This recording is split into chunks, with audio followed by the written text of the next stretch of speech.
আসসালামু আলাইকুম প্রিয় শিক্ষার্থীরা, আজকের ভিডিওতে আমরা জৈব যৌগের বন্ধন প্রকৃতি নিয়ে আলোচনা করব।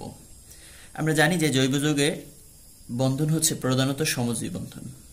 তো এর বন্ধন প্রকৃতি প্রধানত সমযোজী হলেও বন্ধন সৃষ্টিকারী ইলেকট্রন জোড়ের স্থায়ী বা সাময়িক স্মরণের ফলে বন্ধনের প্রকৃতি সমযোজী থেকে কিছুটা পরিবর্তিত হয়ে আয়নিক হতে পারে।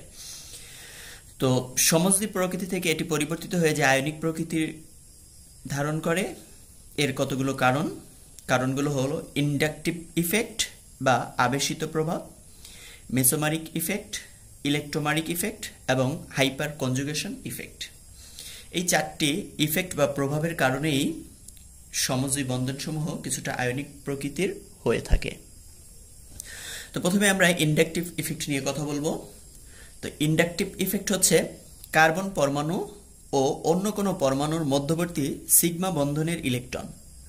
কার্বন পরমাণু ও অন্য কোনো পরমাণুর মধ্যবর্তী সিগমা বন্ধনের ইলেকট্রন অধিক তড়িৎ ঋণাত্মক পরমাণু তার নিজের দিকে টেনে নিয়ে সিগমা বন্ধনকে পোলারিত করে। কার্বন অন্য কোনো তড়িৎ ঋণাত্মক অন্য কোনো পরমাণুর সাথে যখন বন্ধনে আবদ্ধ হয় এবং একটি একক বন্ধন তথা সিগমা বন্ধন তৈরি করে, তো এই সিগমা বন্ধনের মধ্যবর্তী যে ইলেকট্রন, সেই ইলেকট্রন কার্বন এবং অন্য পরমাণু দুটির মধ্যে যেটির তড়িৎ ঋণাত্মকতা বেশি হবে সেটি তার নিজের দিকে টেনে নিবে।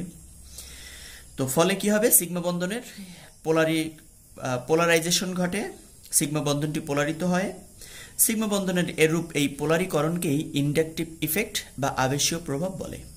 তাহলে আবেশীয় প্রভাবের সংজ্ঞায় আমরা বলতে পারি কার্বন পরমাণু ও অন্য কোনো পরমাণুর মধ্যবর্তী সিগমা বন্ধনের ইলেকট্রন অধিক তড়িৎ ঋণাত্মক পরমাণু, যদি কার্বন হয় তাহলে অর্থাৎ কার্বন এবং অন্য পরমাণুদের মধ্যে কার্বনও অধিক তড়িৎ ঋণাত্মক হতে পারে বা অন্য পরমাণু অধিক তড়িৎ ঋণাত্মক হতে পারে। তাহলে মধ্যবর্তী সিগমা বন্ধনের ইলেকট্রন অধিক তড়িৎ ঋণাত্মক পরমাণু নিজের দিকে টেনে নিয়ে সিগমা বন্ধনকে পোলারিত করে। সিগমা বন্ধনের এরূপ পোলারিকরণকে ইন্ডাকটিভ ইফেক্ট বা আবেশীয় প্রভাব বলে। এই আবেশীয় প্রভাবকে দুই ভাগে ভাগ করা যায়, ধনাত্মক আবেশীয় প্রভাব এবং ঋণাত্মক আবেশীয় প্রভাব।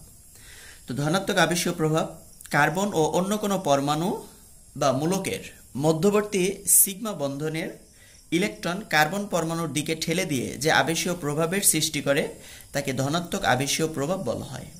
তাহলে কার্বন এবং অন্য কোনো পরমাণু বা মূলকের মধ্যবর্তী যে সিগমা বন্ধনের ইলেকট্রন, সেই ইলেকট্রন কার্বন পরমাণুর দিকে ঠেলে দিবে। কার্বন পরমাণুর দিকে যদি ঠেলে দেয় তাহলে যে আবেশীয় প্রভাবের সৃষ্টি হয় তাকে ধনাত্মক আবেশীয় প্রভাব বা ধনাত্মক ইন্ডাকটিভ ইফেক্ট। ইন্ডাকটিভ ইফেক্টকে আই দ্বারা প্রকাশ করা হয়, যেহেতু এটি ধনাত্মক এজন্য এটি হচ্ছে প্লাস আই। তাহলে প্লাস আই দ্বারা একে প্রকাশ করা হয়। যেমন কার্বনের সাথে যদি কোনো অ্যালকাইল গ্রুপ যুক্ত থাকে, তাহলে অ্যালকাইল গ্রুপ কি করবে, ওই কার্বন পরমাণুর দিকে অ্যালকাইল গ্রুপ তার ইলেকট্রন ঘনত্ব ওই কার্বন পরমাণুর দিকে ঠেলে দিবে। যেহেতু অ্যালকাইল গ্রুপ ওই কার্বন পরমাণুর দিকে ইলেকট্রন ঘনত্ব ঠেলে দিচ্ছে, তাহলে সেক্ষেত্রে এই কার্বন পরমাণুর জন্য এই ইফেক্ট, সিগমা বন্ধনের ইলেকট্রন যেহেতু এদিকে ঠেলে দিচ্ছে, অতএব এই ইফেক্টটা হচ্ছে ধনাত্মক ইফেক্ট। অর্থাৎ কার্বন পরমাণুর দিকে যেহেতু অ্যালকাইল মূলক কার্বন পরমাণুর দিকে ইলেকট্রন ঘনত্ব ঠেলে দিচ্ছে, ফলে এটি হচ্ছে ধনাত্মক আবেশীয় প্রভাব বা প্লাস ইন্ডাকটিভ ইফেক্ট। অনুরূপভাবে ঋণাত্মক আবেশীয় প্রভাব কার্বন পরমাণু ও অন্য কোনো অধিক তড়িৎ ঋণাত্মক পরমাণুর বা মূলকের মধ্যবর্তী সিগমা বন্ধনের ইলেকট্রন অধিক তড়িৎ ঋণাত্মক পরমাণু নিজের দিকে টেনে নেয়। তাহলে কার্বন পরমাণুর কাছ থেকে মূলত কার্বন এবং সেই অন্য কোনো তড়িৎ ঋণাত্মক পরমাণুর মধ্যকার যে বন্ধনজোড় ইলেকট্রন, সেই বন্ধনজোড় ইলেকট্রন এখন নিজের দিকে টেনে নিচ্ছে। তাহলে নিজের দিকে টেনে নিয়ে যে আবেশীয় প্রভাবের সৃষ্টি করে তাকে ঋণাত্মক আবেশীয় প্রভাব বলা হয়। একে যেহেতু এটি ঋণাত্মক অর্থাৎ কার্বন পরমাণুর কাছ থেকে এখন টেনে নিয়ে যাচ্ছে, তাহলে কার্বন পরমাণুর কাছ থেকে টেনে নিলে ঋণাত্মক আবেশীয় প্রভাব, একে মাইনাস আই দ্বারা প্রকাশ করা হয়। যেমন কার্বন এবং হ্যালোজেন। তো এই কার্বন এবং হ্যালোজেন এখানে কি করছে, যে এদের মধ্যবর্তী যে সিগমা বন্ধনের যে দুটি ইলেকট্রন, সেই দুটি ইলেকট্রনই হ্যালোজেন পরমাণু তার নিজের দিকে টেনে নেয়। তো হ্যালোজেন পরমাণু যেহেতু সিগমা বন্ধনের ইলেকট্রন নিজের দিকে টেনে নিচ্ছে, তাহলে এই ক্ষেত্রে কার্বনের জন্য এই ইফেক্টটা হচ্ছে মাইনাস ইন্ডাকটিভ ইফেক্ট। যেমন এখানে হ্যালোজেন হিসেবে আমরা ফ্লোরিন, ক্লোরিন, ব্রোমিন এদেরকে নিতে পারি। তাহলে আমরা ইন্ডাকটিভ ইফেক্ট হচ্ছে কার্বন পরমাণু বা অন্য কোনো পরমাণুর মধ্যবর্তী সিগমা বন্ধনের ইলেকট্রন কোনো একটা পরমাণু তার নিজের দিকে টেনে নিয়ে বন্ধনকে পোলারিত করে।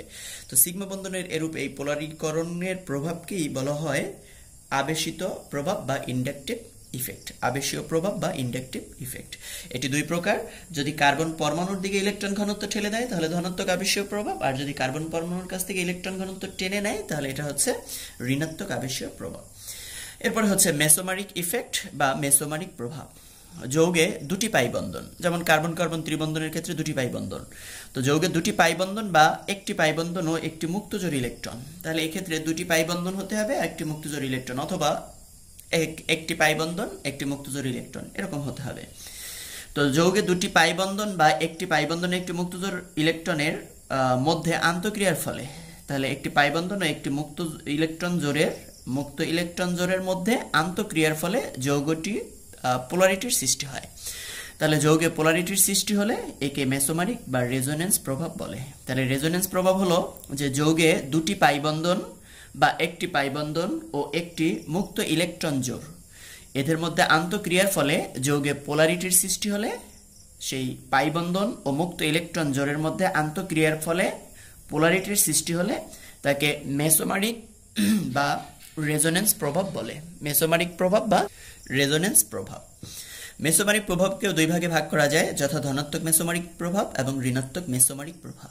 তাহলে ধনাত্মক মেসোমারিক প্রভাব হচ্ছে রেজোনেন্সের সাহায্যে কোনো পরমাণু বা গ্রুপ দ্বারা মুক্তজোড় ইলেকট্রন অথবা পাই ইলেকট্রন ওই যৌগে দান করে, অর্থাৎ সেক্ষেত্রে যে পার্শ্ববর্তী গ্রুপ বা পরমাণু থাকবে সেই পার্শ্ববর্তী গ্রুপ বা পরমাণু ওই যৌগের মূল অংশকে ইলেকট্রন দান করবে, ইলেকট্রন দান করে তার ইলেকট্রন ঘনত্ব বৃদ্ধি করবে। তাহলে এ ধরনের প্রভাবকে ধনাত্মক মেসোমারিক প্রভাব বলা হয়। যেমন বেনজিন বলয়ে যদি OH মূলক থাকে কিংবা NH2 মূলক থাকে অ্যামিনো মূলক, অথবা অ্যালকাইল অ্যামিনো মূলক, এরকম যদি অথবা অ্যালকাইল অ্যামিন মূলক থাকে, তাহলে সেক্ষেত্রে এই অ্যামিন মূলকের এই নাইট্রোজেন লোন পেয়ার ইলেকট্রন, নাইট্রোজেনের সেই লোন পেয়ার ইলেকট্রন কিংবা OH মূলকের অক্সিজেনের লোন পেয়ার ইলেকট্রন, এই লোন পেয়ার ইলেকট্রন বেনজিন বলয়ের দিকে ঠেলে দেয়, ঠেলে দিয়ে বেনজিন বলয়ের সাথে দ্বিবন্ধন গঠন করে। তাহলে এরা যেহেতু বেনজিন বলয়ের দিকে, মূল অংশ হচ্ছে বেনজিন বলয়ের দিকে ঠেলে দেয়, ঠেলে দিয়ে তাদের ইলেকট্রন ঘনত্ব বৃদ্ধি করে, তাহলে এদের ইফেক্টটা হচ্ছে ধনাত্মক মেসোমারিক ইফেক্ট। যেমন বেনজিন এর চক্রের মধ্যে একটি OH যদি যুক্ত থাকে এখানে, তাহলে এই OH তার লোন পেয়ার ইলেকট্রন জোড় এই অক্সিজেন এবং কার্বনের মধ্যে দ্বিবন্ধনের জন্য ব্যবহার করে। এই পাই বন্ধনটি তখন এই কার্বনের কাছে চলে আসে, অর্থাৎ তখন এই অক্সিজেন এর সাথে এই চক্রের একটা দ্বিবন্ধন রচিত হয়। তো চক্রের দ্বিবন্ধন যে রচিত হয়, এই দ্বিবন্ধনের ফলে তাহলে দেখা যাচ্ছে কি যে ইলেকট্রন ঘনত্ব বলয়ের দিকে ঠেলে দিচ্ছে। তো ইলেকট্রন ঘনত্ব এরকম যদি কার্বন বলয় বা মূল যৌগের দিকে ঠেলে দেয়, ঠেলে দিয়ে যে প্রভাবের সৃষ্টি করে, এই প্রভাবটি হচ্ছে ধনাত্মক মেসোমারিক প্রভাব। আচ্ছা, তো অনুরূপভাবে ঋণাত্মক মেসোমারিক প্রভাব হচ্ছে ধনাত্মক মেসোমারিক প্রভাবকে প্লাস M ইফেক্ট বা মেসোমারিক ইফেক্ট, প্লাস মেসোমারিক ইফেক্টও বলা হয়। এখন ঋণাত্মক মেসোমারিক প্রভাব বা -M ইফেক্ট, রেজোনেন্সের সাহায্যে কোনো গ্রুপ দ্বারা অণুর অন্য অংশের ইলেকট্রন ঘনত্ব হ্রাস। তাহলে এখন কি করবে, সেই পরমাণু বা গ্রুপ কি করবে, মূল অণুর কাছ থেকে বা অণুর মূল অংশ থেকে ইলেকট্রন ঘনত্ব তাহলে নিজেদের দিকে টেনে নিবে। টেনে নেওয়ার কারণে কি হবে, মূল অংশের ইলেকট্রন ঘনত্ব হ্রাস পাবে। তাহলে ইলেকট্রন ঘনত্ব হ্রাসের প্রভাবকে ঋণাত্মক মেসোমারিক প্রভাব বলা হয়। রেজোনেন্সের সাহায্যে কোনো গ্রুপ দ্বারা অণুর অন্য অংশের ইলেকট্রন ঘনত্ব হ্রাসের প্রভাবকে ঋণাত্মক মেসোমারিক প্রভাব বলে। যেমন অ্যালডিহাইড, কার্বক্সিলিক, সায়ানাইড, নাইট্রোমূলক, কার্বনিল মূলক ইত্যাদি মূলকসমূহ ঋণাত্মক মেসোমারিক প্রভাব দেখায়। ইত্যাদি মূলকসমূহ কি করে, ঋণাত্মক মেসোমারিক প্রভাব দেখায়। কেন এরা ঋণাত্মক মেসোমারিক প্রভাব দেখায়? কারণ এই গ্রুপগুলো যেমন বেনজিন বলয়ের সাথে যদি এরা যুক্ত থাকে, তাহলে সেই বেনজিন বলয়ের ধরে নিই এখানে একটি কার্বনিল মূলক যুক্ত আছে, তাহলে এই কার্বনিল মূলকটি অ্যালডিহাইড মূলক, এই কার্বনিল মূলক এই বন্ধনের ইলেকট্রন অক্সিজেন তার নিজের দিকে টেনে নিয়ে অক্সিজেন মাইনাস হবে, ফলে কার্বন কি করবে, কার্বনটি আংশিক প্লাস হবে, তাহলে এটি আংশিক প্লাস এটি আংশিক মাইনাস, এই পাই বন্ধনের ইলেকট্রন তখন এই কার্বন তার নিজের দিকে টেনে নেয়, টেনে নিয়ে কার্বন সেখানে একটি দ্বিবন্ধন তৈরি করে। তাহলে এখানে একটি যদি দ্বিবন্ধন তৈরি করে, তাহলে এই বলয়ের এই কার্বনটি ইলেকট্রন হারিয়ে সে ধনাত্মক কার্বনে পরিণত হয়, আর এটি ধনাত্মক কার্বনে পরিণত হয়। তো ধনাত্মক কার্বনে পরিণত হওয়ায় কি হলো, বলয়ে ইলেকট্রন ঘনত্ব হ্রাস পেল, অর্থাৎ এই পাইবন্ধন টেনে নিয়ে গেল। যেহেতু পাইবন্ধন ইলেকট্রন টেনে নিয়ে ইলেকট্রন ঘনত্ব হ্রাস করে দিল, অতএব এটি হচ্ছে ঋণাত্মক মেসোমারিক ইফেক্ট অথবা -M ইফেক্ট। এরপর হচ্ছে ইলেক্ট্রোমারিক ইফেক্ট। উপযুক্ত আক্রমণকারী বিকারকের উপস্থিতিতে বিক্রিয়ক অণুর দ্বিবন্ধন বা ত্রিবন্ধন থেকে পাই ইলেকট্রন জোড়ের অস্থায়ী স্মরণ ঘটে। অর্থাৎ আক্রমণকারী সাবস্ট্রেট যখন কি করবে, সেই দ্বিবন্ধন বা ত্রিবন্ধনযুক্ত যৌগে আক্রমণ করবে, তখন তার পাই ইলেকট্রন জোড়ের অস্থায়ী সরণ ঘটে। ফলে দ্বিবন্ধন বা ত্রিবন্ধন কেন্দ্রের অস্থায়ী পোলারাইজেশনকে ইলেকট্রোম্যাগনেটিক প্রভাব বলা হয়। দ্বিবন্ধন বা ত্রিবন্ধনের এই যে অস্থায়ী যে একটি সরণ ঘটে, কেন্দ্রের যে অস্থায়ী পোলারাইজেশন ঘটে, এটি হচ্ছে ইলেকট্রোম্যাগনেটিক প্রভাব। উপযুক্ত আক্রমণকারী বিকারকের উপস্থিতিতে বিক্রিয়ক অণুর দ্বিবন্ধন বা ত্রিবন্ধন থেকে পাই ইলেকট্রন জোড়ের অস্থায়ী সরণ ঘটে। তাহলে বিকারকের আক্রমণের ফলে পাই ইলেকট্রন জোড়ের অস্থায়ী সরণ। ইলেকট্রোম্যাগনেটিক প্রভাব, তাহলে ইলেকট্রোম্যাগনেটিক প্রভাবকেও দুই ভাগে ভাগ করা যায়, ধনাত্মক বা প্লাস ইলেকট্রোম্যাগনেটিক প্রভাব, প্লাস ই ইফেক্ট, এবং হচ্ছে ঋণাত্মক বা মাইনাস ই ইফেক্ট। তাহলে কোনো পরমাণু বা গ্রুপ থেকে যখন পাই ইলেকট্রন জোড় দূরে সরে যায়, পরমাণু গ্রুপ থেকে পাই ইলেকট্রন জোড় যখন দূরে সরে যায়, সেই ইলেকট্রোম্যাগনেটিক প্রভাবকে প্লাস ইলেকট্রোম্যাগনেটিক প্রভাব বা ইলেকট্রোম্যাগনেটিক ইফেক্ট বলে। যেমন CH2 ডাবল বন্ড CH2 অর্থাৎ ইথিন, এই ইথিনের সাথে যখন একটি S+ বা প্রোটন যুক্ত হয়, তখন প্রোটন সেই পাই বন্ধনের ইলেকট্রনকে নিয়ে তার সাথে যুক্ত হয়। তাহলে এই কার্বনের সাথে ওই পাই বন্ধন ইলেকট্রন নিয়ে যদি এর সাথে যুক্ত হয়, তাহলে CH2 পরে আরেকটি হাইড্রোজেন বন্ধনে আবদ্ধ হলো, অর্থাৎ এখানে CH3 হলো। পাই বন্ধনের দুটি ইলেকট্রন, যার একটি ছিল এই কার্বনের, অপরটি ছিল এই কার্বনের। তাহলে এই কার্বন সেই ইলেকট্রনটি হারিয়ে সে ধনাত্মক প্লাস চার্জে পরিণত হয়। অর্থাৎ এই ক্ষেত্রে এই পাই বন্ধন ইলেকট্রন দ্বারা এই কার্বনের সাথে এই হাইড্রোজেন একটা বন্ধন তৈরি করলো, আর এই কার্বন বন্ধনের যে দুটি ইলেকট্রন, পাই বন্ধন ইলেকট্রন হারিয়ে এই কার্বনটি প্লাস, অর্থাৎ এখানে প্লাস একটা পোলের সৃষ্টি হলো। তাহলে এই যে পোলারাইজেশন, এই পোলারাইজেশনকে ইলেকট্রোম্যাগনেটিক প্রভাব বলা হয়। যেহেতু এক্ষেত্রে কার্বনের কাছ থেকে দ্বিবন্ধনটি দূরে সরে গেছে, এই দ্বিবন্ধন বা পাই বন্ধন ইলেকট্রন যেহেতু দূরে সরে গেছে, এখানে ছিল পাই বন্ধন ইলেকট্রন, সেটি এখানে চলে গেছে। তাহলে দূরে সরে গেছে, গ্রুপ থেকে যখন পাই ইলেকট্রন জোড় দূরে সরে যায়, সেই ইলেকট্রোম্যাগনেটিক প্রভাবকে ধনাত্মক ইলেকট্রোম্যাগনেটিক প্রভাব বা প্লাস ই ইফেক্ট বলে। তাহলে এটি হলো প্লাস ই ইফেক্ট। ঋণাত্মক বা মাইনাস ই ইফেক্ট, কোনো পরমাণু বা গ্রুপের দিকে পাই ইলেকট্রন জোড়ের সরণ ঘটলে, পরমাণু বা গ্রুপের দিকে পাই ইলেকট্রন, তাহলে প্রথমটা ছিল গ্রুপ থেকে দূরে, আর এখানে হচ্ছে গ্রুপের দিকে। তাহলে কোনো পরমাণু বা গ্রুপের দিকে পাই ইলেকট্রন জোড়ের সরণ ঘটলে সেই ইলেকট্রোম্যাগনেটিক প্রভাবকে মাইনাস ই ইফেক্ট বলে। যেমন মাইনাস ই ইফেক্ট সায়ানাইড, এটি যদি কার্বন অর্থাৎ ফর্মালডিহাইড এর সাথে যখন যুক্ত হয়, তখন এই কার্বন পরমাণুর ধনাত্মক এটি কার্বন, কারণ কার্বনিল কার্বনের অক্সিজেন কি করে, এই কার্বনের ইলেকট্রন ঘনত্ব তার নিজের দিকে টেনে নেয়।